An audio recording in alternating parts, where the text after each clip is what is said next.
Hi friends, வணக்கம். நாம் இப்போ பார்க்க போகிறது என்னென்னா, ஒரு பாட்டி சொன்ன ஸ்டோரி. வாங்க பார்க்கலாமா? ஒரு 5 தலைமுறைக்கு முன்னாடி போவோம். வாங்க. அங்கே ஒரு கிராமம், மருங்காவூர் என்கிற ஒரு அழகிய கிராமம். அந்த கிராமத்தில்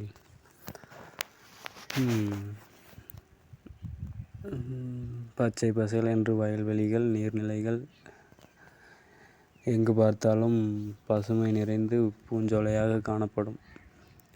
அங்கு ஒரு சிறிய குடும்பம், ஒய்யான் பூசாரி, சின்னழகன் பூசாரி, சுந்தாண்டி என்கிற 3 மட்டும் இருந்தார்கள். அவர்களுடைய அம்மா அப்பா இறந்து விட்டார்கள். அவருடைய சிறு வயதிலே இறந்து விட்டார்கள். ஒய்யான் பூசாரி என்கிறவர் அவர்களுக்கு மூத்த அண்ணன், சின்னழகன் பூசாரி என்கிறவர் 2ஆம் பையன், சுந்தாண்டி என்கிறவர் 3வது தங்கச்சி. இதில் எல்லோரும் விவசாயம் பார்த்து கொண்டு செழுமையாக வாழ்ந்து வந்தார்கள். அங்கு கிராமங்களில் எல்லாம் விவசாயம்தான். அப்பொழுது அந்த காலங்களில் மாந்திரிகம் இதெல்லாம் மிகச்சிறந்த முறையில் நடந்து கொண்டிருந்திருக்கிறது. அப்பொழுது ஒரு ஒய்யான் பூசாரி என்கிறவர் சிறு சிறு சேட்டைகள் செய்து வந்திருக்கின்றார். என்னவென்றால்,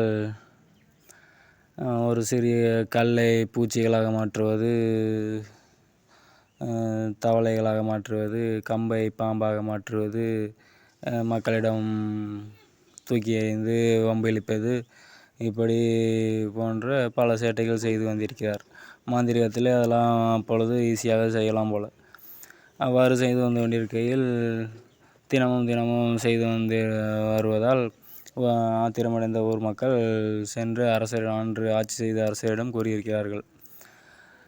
அந்த அரசரோ ஆட்களிடம் சொல்லி போய் கண்டித்து வைத்து வாருங்கள் அப்படி என்று கூறியிருக்கிறார். இவர்களும் வந்து ஒரு முறை சொல்லி பார்த்திருக்கார்கள், கேட்கவில்லை. 2 முறை சொல்லி பார்த்திருக்கார்கள், கேட்கவில்லை. பிறகு சிறையிலும் அடைத்திருக்கார்கள், அப்பொழுதும் கேட்கவில்லை. பல முறையும் செய்தும் கேட்காததால், கண்டித்தும் கேட்காததால் அரசர் ஒரு நாள் அவரை கொன்று வருமாறு கூறிவிட்டார். உடனே மந்திரியாரும் ஆட்களும் சென்று அவரை கொல்வதற்காக அவர் வீட்டிற்கு சென்றிருக்கிறார்கள். அவர் விவசாயம் செய்திருப்பதாக அங்கு இருப்பார் என்று கூறியிருக்கிறார்கள் பொதுமக்கள். உடனே அவர்களும் அவர் விவசாயம் செய்யும் இடத்திற்கு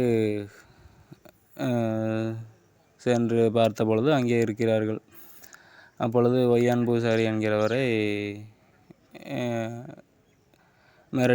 மிரட்டி சொல்லியிருக்கிறார்கள். சொல்லியும் கேட்க மாட்டாய் என்று கேட்டபொழுது அவர், நான் அப்படித்தான் செய்வேன், இன்னும் உங்களுக்கும் செய்ய வேண்டுமானாலும் இப்பொழுது செய்கிறேன் அப்படின்னு சொல்லிட்டு அவர்கள்ட்டையும் ஏதோ சித்து விளையாட்டு செய்திருக்கிறார். ஆத்திரமடைந்தவர்கள் நமது ஒய்யான் பூசாரியை கத்தியால் குத்தியிருக்கிறார்கள். குத்த முயன்ற பொழுது இவர் மந்திர வேலைகளில் பல செய்திருக்கிறார். இவர்களும் குத்திவிட்டார்கள். இப்பொழுது ஒய்யான் பூசாரி என்கிறவர் கத்தியால் குத்தப்பட்டிருக்கிறார். அடுத்து என்ன நடந்தது என்று அடுத்த தொடரில் பார்ப்போம். வாங்க ஃப்ரெண்ட்ஸ். Okay, thank you.